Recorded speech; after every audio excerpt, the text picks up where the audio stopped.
Hello everyone, I am Dr. Jaya Vijayan. I will be teaching you this course on biochemistry which has been coded at BSP 1113. Biochemistry will be taught in the first year and it will be uh, included with assessment of 4 quizzes, 2 assignments as well as 1 test. And at the end of the semester you will then proceed to final exam. The final exam normally encompasses 40%. So the other assessment will be 60% and also referred as carry marks. So today's lecture is just an overview or introduction towards biochemistry. So I'm going to go quite fast because the other lectures are much more relevant than this. This is just to give you an introduction and feel at ease of being in the subject of biochemistry. So some of you already know what is biochemistry, but basically biochemistry is a combination of biology as well as chemistry. If you ask me which is more, definitely biology. In terms of the chemistry, there are many structures in biochemistry, especially in the metabolic pathways. Hence, the chemistry part actually comes in. Then you have the question, what is biomolecule? There are actually 4 biomolecule, or also referred as macromolecules. Macro means it's a large size molecule, and these 4 includes carbohydrate, lipid, nucleic acid, as well as protein. And that's what we're going to study in terms of this biochemistry course, where we're going to look into these 4 macromolecule in terms of their polymers, and then also going to look into their monomers.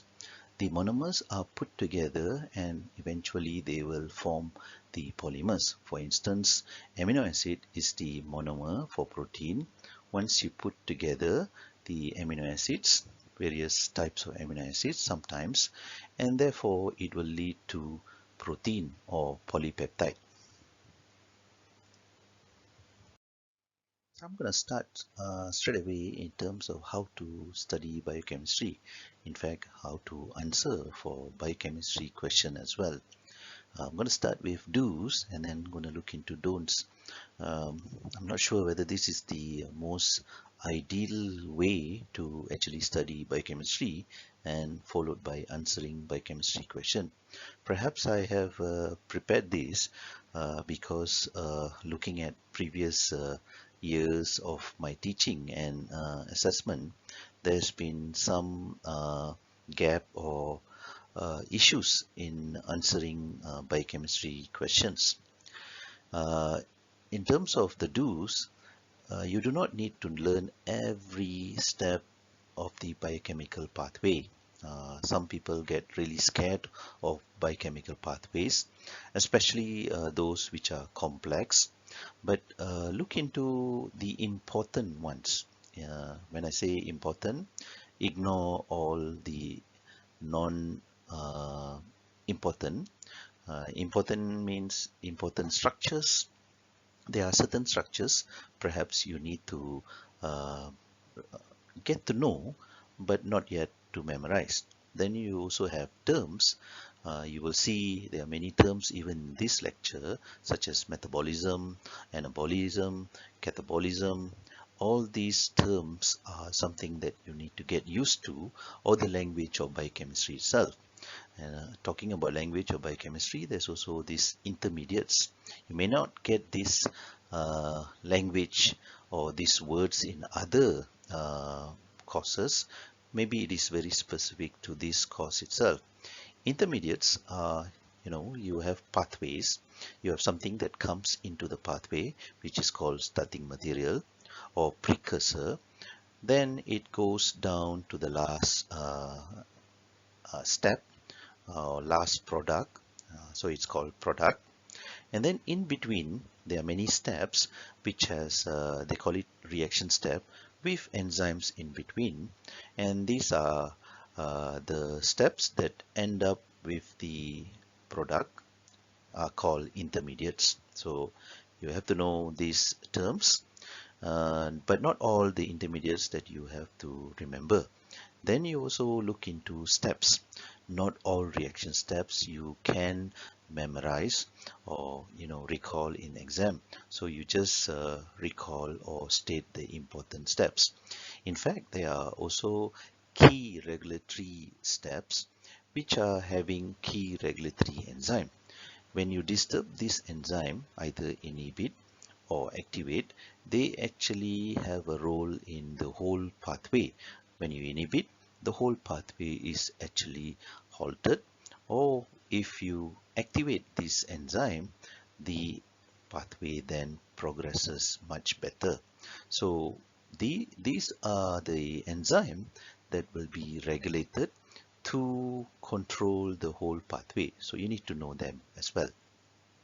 And then in order to answer questions in biochemistry, you can always attempt as many questions as possible. In terms of questions for biochemistry, just like these fundamental subjects such as microbiology, there are many questions available in the net as well as in books.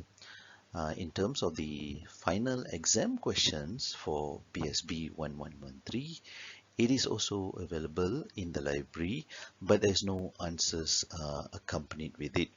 My suggestion, do the questions and then you can always see me and I can then state or clarify or discuss with you whether you have answered those questions correctly.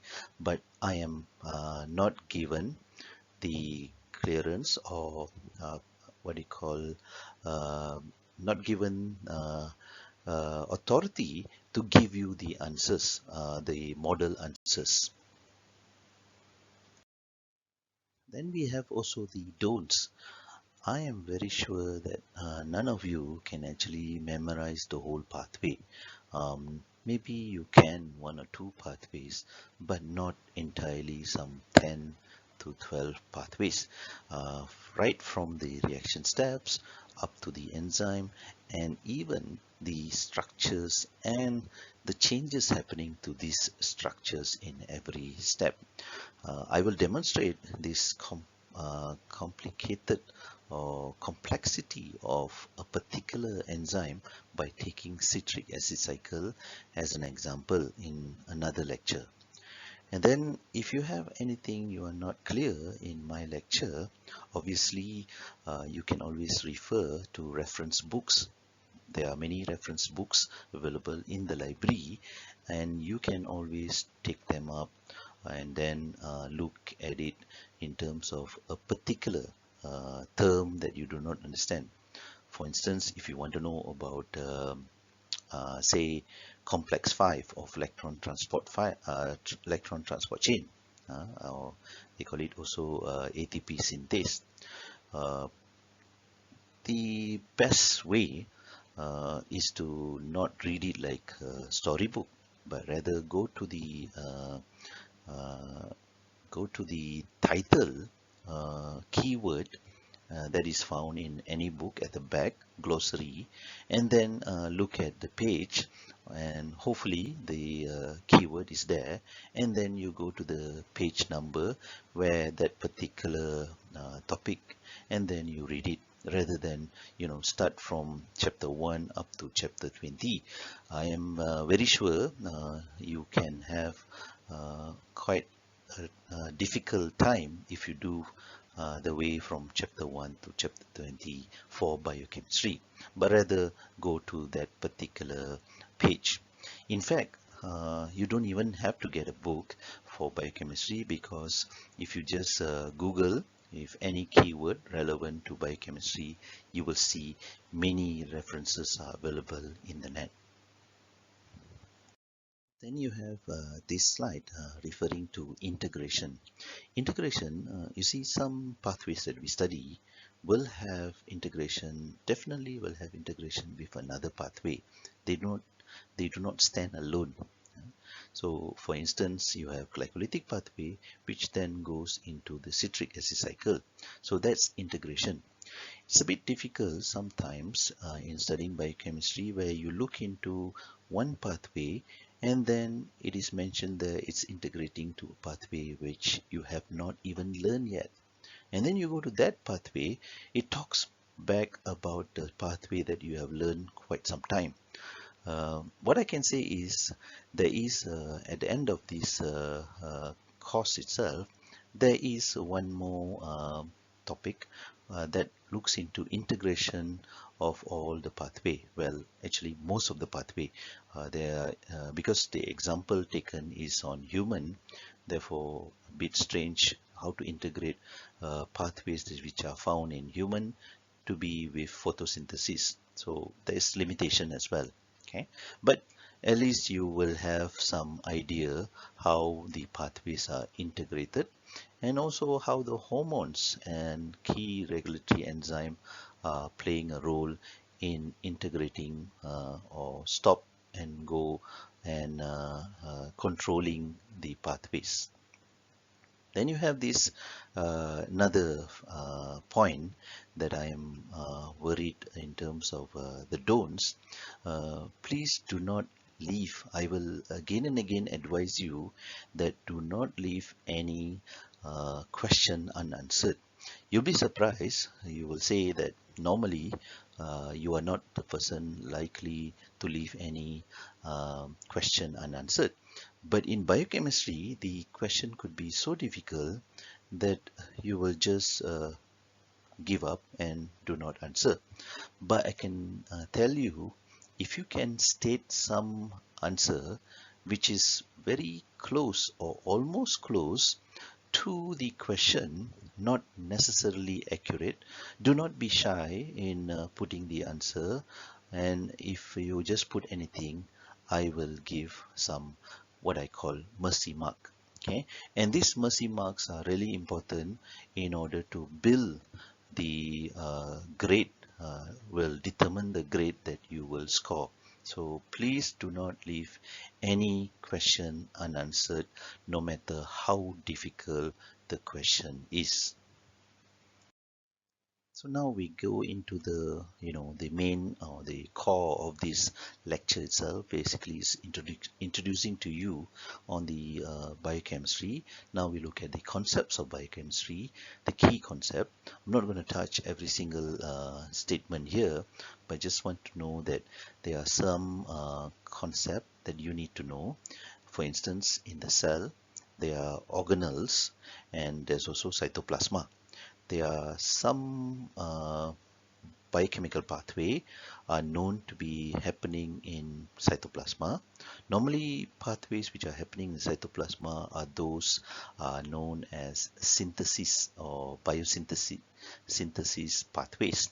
While those happening in the mitochondria, normally it's either mitochondria or cytoplasma. Sometimes cytoplasma can be also referred to be with endoplasmic reticulum and other organelles as grouped together as cytoplasma. So you can say is cytoplasma as well as mitochondria. And there is times I will ask question related to where the location of the pathway. For instance, glycolysis is known to happen in the cytoplasma. Therefore, when I ask a question, where does glycolytic pathway to take place, then you should refer it as cytoplasma. While electron transport chain known to be happening in the mitochondria, in more specifically in the matrix of the mitochondria, therefore you state it, then you get the full marks for that question. More concepts. We skip the second one, and also in terms of you need to have unity of living system or not chaos can come about. Then also need to be in order. If not, disease can come about in terms of things going haywire in biochemistry or pathways. Okay, we move on to biomolecules. So biomolecules, I already explained, there are four, protein, carbohydrate, lipid, and also nucleic acid. So all these four macromolecules, they have functional groups. We will touch on the functional group in a while. And you also have condensation reaction. Condensation and hydrolysis, if you recall your school days, where condensation, you bring together the monomers and therefore water will be released, and that is condensation, and there will be a unity between the two molecules, the two monomers. Okay, so that's biomolecule condensation in order to build macromolecule. And then if you hydrolyze that bond that brings together these monomers by putting water molecule, therefore it will be detached, and so therefore it is no longer a macromolecule. And then we focus our attention to particularly to protein. Protein, one of the four macromolecule, not to say it's the most important, but it has the most number of function, therefore it's considered workhorse. The term workhorse means it is having the most number of function. Okay, so then a subset of protein is enzyme. You know, protein can become hormone, can become enzyme, can become tissue, many other things. So it can also become part of the cell membrane. We'll cover that later. But enzyme is very important for metabolic pathway because enzyme is found in each reaction step. So that's why enzyme is also covered in a topic of its own. Okay, and then you have enzyme rate need to be regulated. This can be regulated by using these coenzymes. And then regulation of enzyme can be allosteric, covalent modification, also we will learn later. And why need to regulate? Because we want to maintain the intermediate or the product or metabolic pathway to be in a dynamic steady state. I can explain about what's the meaning of dynamic steady state, but that will go on to be a long lecture. Okay, and then we have this 3D structure. These four macromolecule, specifically protein, if you have a piece of paper and then you fold it and become a boat, then you take the boat and put onto the water, you will see it can float. But if you take the piece of paper, a while later you see it is not floating, it's just sinking. So by making into 3D structure rather than being one dimension, you see the relevance of the 3D structure in determining the function. Similarly, for protein, the 3D structure determines the function of the protein. And this function comes about not because of the covalent bond, but rather the non-covalent bond. Just now I say the 3D structure is important. For instance, for protein, when the enzyme that is made of protein is actually having the 3D structure, only then it will exert or capable to have active site. So similarly, in terms of what brings about the 3D structure is actually non-covalent interaction rather than the covalent interaction. I hope you know what's the meaning of covalent and non-covalent interaction. Covalent, of course, is sharing of electrons. Therefore, you have a single bond, a double, or even triple bond. So it depends on how many electrons been shared. Then you have the non-covalent interaction, which is can be divided into ionic interaction, where instead of sharing an electron like covalent bond, is actually giving out electron. The element that receives electron is called it has having negative charge, while the one that loses the electron will become positively charged. So positive, negative, it will be then attracted to each other. Then hydrogen bond is also somewhat like ionic interaction. It has a slight ionic interaction whereby it involves hydrogen as well as nitrogen or hydrogen with oxygen. Van der Waals is best explained as having water and oil. You would think they do not have any interaction, but they have a slight attraction, and that's called in a way can be defined as van der Waals interaction. You also have hydrophobic interaction, where it is involving two things which are having, say, benzene ring or hydrocarbon chain, and they also can attract to each other, but not with water. So these non-covalent interactions are more likely to be the one that create the 3D structure. They may not be strong as one single interaction, but put together many of the non-covalent interaction may even be stronger than covalent bond. Okay. And then you have the properties of water. Water is very important. We are made of more than 70% water, and water plays a role at being a solvent. And also milieu means environment. We are filled with environment. Our cells are inside liquid, outside also liquid. So one example that plays a role like solvent is hydrogen. When the element of hydrogen is hydrogen, it doesn't show any acidic or uh, alkali features, but when it become hydrogen ion, then you say it is acidic. Okay, so you have a lot of functional groups here shown, and also the next slide.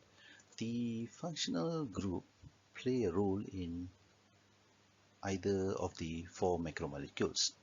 So you have, for instance, hydroxyl group, OH, example given ethanol, but that's not the macromolecule. Is ethanol is it's alcohol.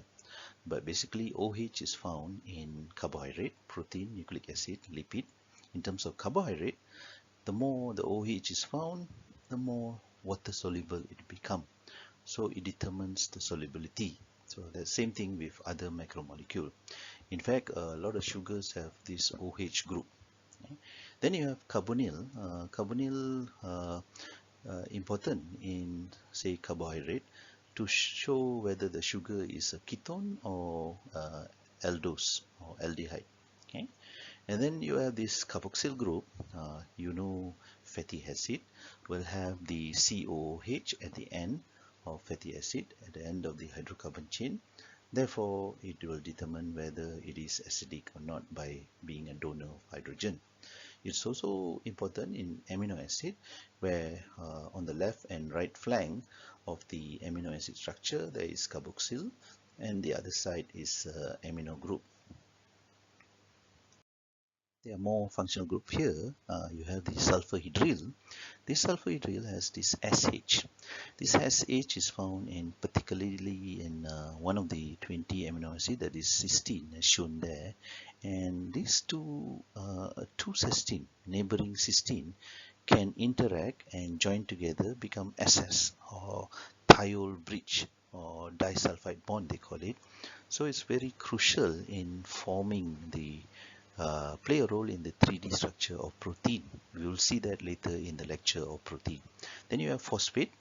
It gives rise to negative charge and normally found in nucleic acid as a sugar phosphate backbone. And methyl, but not much of a role, but it is present there, for instance, in protein for, say, amino acid of alanine as the methyl group. Next, we talk about the biochemical processes that is found in biochemistry, and then in terms of the cell, in terms how the metabolic pathway has certain processes. Okay? So you have the term metabolism referred as all the metabolic pathways, say you have 10 to 20 metabolic pathways, they can all be grouped and they can be known as metabolism. So all the steps, reaction step, biochemical reaction put together, they are known as metabolism. Then function of metabolism included this, there are certain metabolic pathway that is involved in synthesis. You can make glucose in the cell. You can put together glucose, a few glucose to become glycogen or starch. So that's synthesis. And then you have transport of ion and molecule across cell membrane. So you have cell membrane, and you have, say, mitochondria, cytoplasma. There is a cell membrane around surrounding the mitochondria.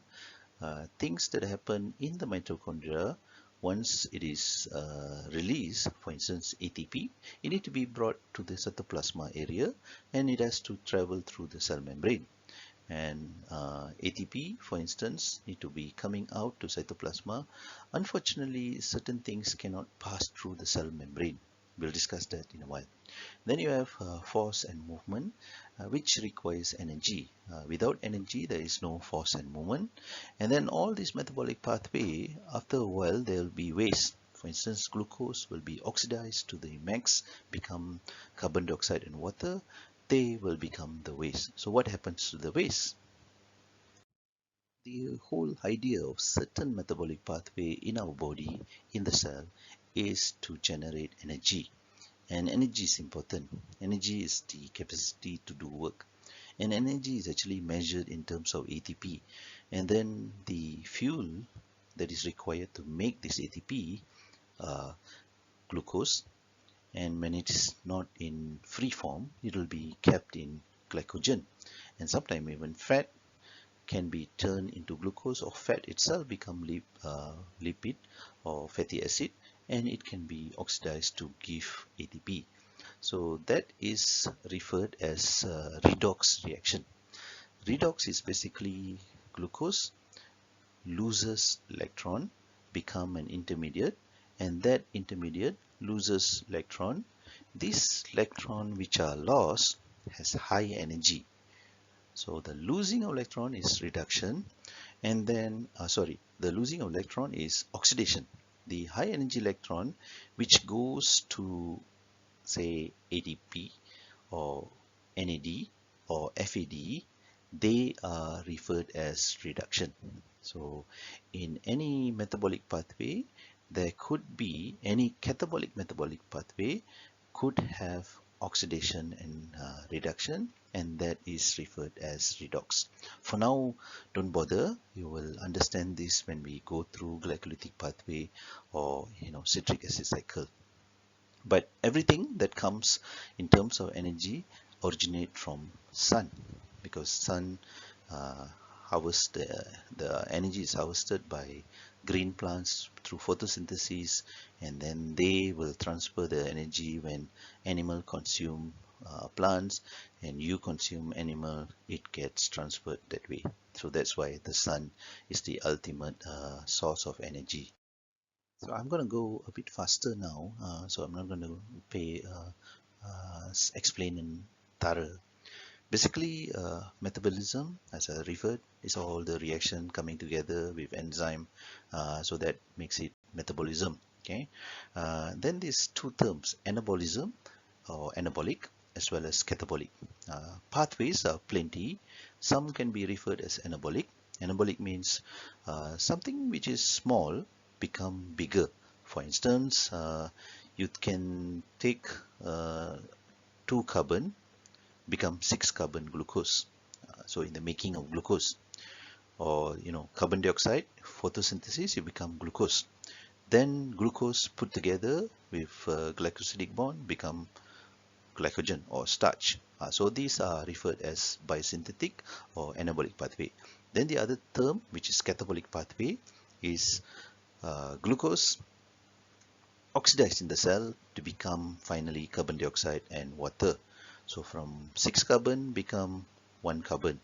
So something big becomes small. Normally when something big becomes small, it is releasing energy, because the big compound has a lot of energy in the bonds.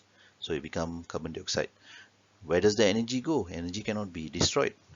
That energy will be eventually made into ATP, for instance. Then you have, in terms of the order, biological orders. So you have synthesis of biomolecules, where many reaction integrated to be regulated pathway. So it must be regulated. Regulation normally takes place in the enzyme of that particular reaction step in the metabolic pathway. And then you have energy supplied either directly or indirectly by breaking phosphoanhydride bond of ATP. You see, ATP is they call it energy currency, adenosine triphosphate. When ATP is hydrolyzed, it will become ADP and inorganic phosphate. Sometimes also become AMP, adenosine monophosphate, and 2-phosphate. But this breaking of ATP hydrolysis releases energy. That energy can be used to be coupled to any reaction which is, they call it endogonic. Endogonic reaction cannot happen if you don't supply energy. So the hydrolysis of ATP energy can be used for making the endogonic reaction to go forward. So you have the other biological order apart from synthesis of macromolecules or biomolecules. You also have transport across membrane. You see, in the cell, there is something around it, cell membrane, and inside also organelle. Every organelle has a membrane of its own. So things actually delivered or transported from inside the organelle into the cytoplasma, and even from the cytoplasma to the outside of the cell. So how do they do it? It's actually through the hydrophobic components can easily pass this lipid bilayer which is found in the cell membrane. But the lipid bilayer doesn't allow all these ions or water-soluble molecules pass through it. In order to allow it, you need to have these transport proteins, channels. So you have active, passive channels. So that's where the transport across membrane comes about. Then you have cell movement. Cell, they also can move, like macrophages, white blood cell. They can move. But within the cell itself, you can have organelles moving, and also in the DNA, very tiny, but they have enzyme like ribosome going around it. You also have cell division from one cell become two cell. That's also movement. But all these require energy. Once all the metabolic pathway takes place, apart from important products to be achieved, there's also waste that can come about. For instance, glucose, once it's oxidized, the end after many steps will be carbon dioxide and water. This carbon dioxide and water need to be removed from the system or the body, and therefore this is referred as waste removal. You also have a protein which is broken down to amino acid, and amino acid can be used for energy, except it needs to be removed from the amino group, and this ammonia is very bad for the cell, and it has to be converted to urea in the kidney and then removed. Okay, the process of making from ammonia to urea takes place in the liver, and that's referred as urea cycle. We also will learn that. Then you have the other statement, hydrophobic molecules such as steroid hormone are converted to water-soluble derivative. You see, we have steroids, which are hormone-like, like progesterone, estrogen, uh, testosterone. These are not really protein, but they are structures which are non-protein. They look like cholesterol because they made from cholesterol. So in order to remove them, they are very non-soluble in water or blood. So they need to be derivatized to something more water-soluble before they are removed from the body. We are coming somewhat to the end of the lecture. The end of the lecture is on genetic information or genetic itself. Uh, Actually, biochemistry some 20, 30 years ago has also genetics included in it in a very comprehensive manner. But after that, it became a branch of its own. Genetic engineering all became branch of biochemistry. So in terms of fundamentals of this genetic information, you need to understand about this central dogma. Can't remember exactly, but Watson Crick, they come up with the DNA structure. Then you have this one of them partnering another guy came up with this central dogma.